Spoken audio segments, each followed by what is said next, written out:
Hello. In today's video, I'm going to talk about financial crisis, but particularly on the main culprit. I'm pretty sure everyone knows what happened back then in 2008. It was like a severe worldwide economic crisis and the most serious financial crisis that happened since the Great Depression in the late 1930s.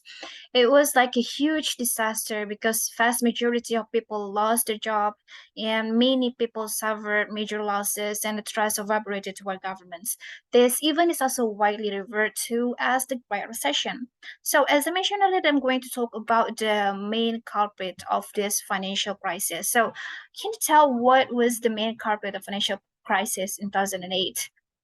So, if you see this picture, what comes to your mind? Do you think that the main culprit of financial crisis was the subprime mortgage? If you say so, I think I totally disagree with you because for me, the main culprit of financial crisis wasn't the subprime mortgage, but this is because of the insufficient regulation by the government, by the U.S. government, and also because of the actors, which is the lenders, the banks that works in that industry. They were, exploiting this subprime mortgage way too much.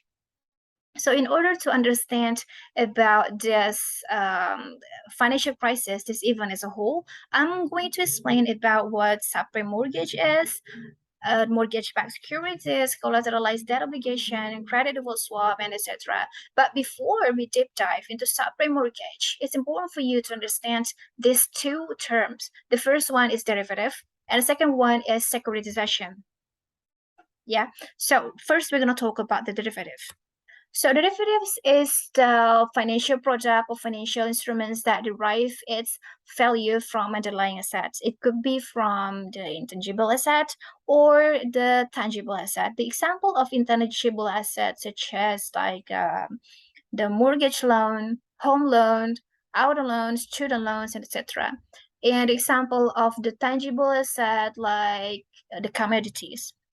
So derivatives is a set between two or more parties that can trade on exchange or over the counter, but mostly it is actually over the counter transaction. The prices for the derivative derives from the fluctuation of the underlying asset, and this commonly used to hedge against risk or to mitigate risk. Yeah. And the second one is the securitization. But before we go to securitization, derivatives, you have to underline this that derivatives is the financial product or financial instrument. Okay. So the securitization. Securitization is not a product, this is not an instrument, but this is a process. A process in which a certain types of asset are pulled together so they can repackage into the interest-bearing asset. The securitization is actually the process of converting an asset or group of asset into a marketable securities. The purpose is to create liquidity in the marketplace. Any type, any type of asset can be securitized, but usually it's asset with the periodic cash flow. So basically, this securitization is the process of converting an illiquid asset to become liquid or converting a debt into an asset. Yeah. The most common type of securitization is the asset-backed securities or ABS. So what is ABS? Asset-backed securities. Asset-backed securities are financial securities that backed by income-generating assets such as the credit card receivable or student loans or auto loans. In order to understand about this, maybe I'm going to give you an example. Let's take an example like the credit card receivable. So, how credit card receivable can be turned into the ABS? The way to convert this credit card receivable into the ABS is basically happens. What basically happened is the issuer of the credit cards or the banks. Let's say, for example, the Deutsche Bank, they take the debt of all of the account of the credit cards and they spin the debt off. Where they can do that in various ways. They can sell it off to another party, or they can put it into like a separate vehicle. The reason they do that because it takes the risk or it takes the debt off their balance sheet. The genius of this process is the company, they kept the annual, they kept the account, right? So the annual fee that we paid on the credit cards will be kept by them, by the company. But meanwhile, the debt and the interest that we pay on the credit card will go to the other entity. Another type of securitization other than ABS or asset-backed securities as the mortgage-backed securities, which is as I mentioned, which is actually one of the most important thing when we talk about the financial crisis. But before I explain about the mortgage-backed securities, I'm going to explain first about the subprime mortgage. So subprime mortgage is a type of loan granted to individual with poor credit history, with poor credit scores, who don't qualify for conventional mortgage. So the subprime mortgage was established since 1934, if I'm not mistaken, which is since the Federal National Administration of Fannie Mae was established. So it means if this kind of product was the main culprit of financial crisis, then why did it blow up in 2008 in the United States? Why not in 1960 or 1950? As you know, after the Great Depression in 1930, the subprime mortgage are made to borrowers who are perceived to have a high credit risk. So because maybe because of they don't have the good credit history, or maybe because of they have kind of like other characteristic that associated with the high probability of default. As you know, the subprime mortgage have the higher risk compared to the conventional one.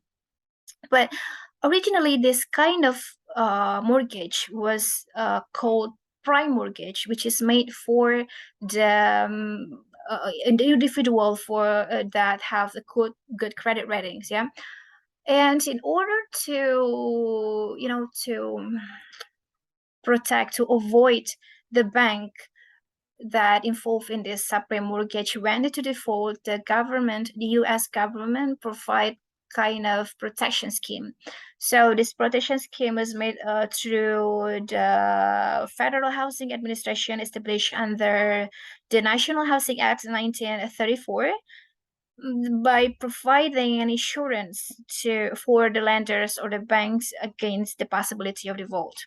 So it's not fair, right? It's not fair to make this subprime mortgage as the scapegoat.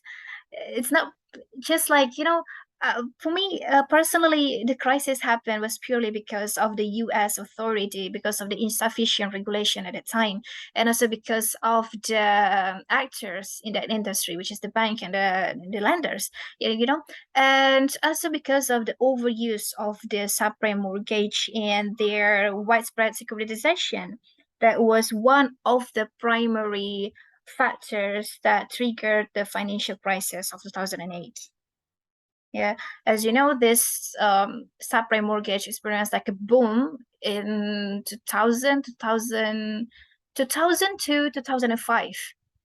It is supported by the low interest rates at the time, which encouraged the rapid growth of the subprime mortgage. However, the subprime mortgage disaster began in mid of 2005.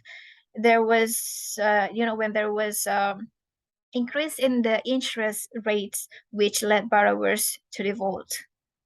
Yeah, so that's a little bit history about the financial crisis, and also I already explained to you about the derivatives, securitization, and also the subprime mortgage. Next, we're gonna talk about the mortgage-backed securities, but I think we should stop here, and I think I need to make another video that talking about how to create the mortgage-backed securities and a collateralized debt obligation, and why people love CDO at the time. So I think we should stop here, guys. So see you.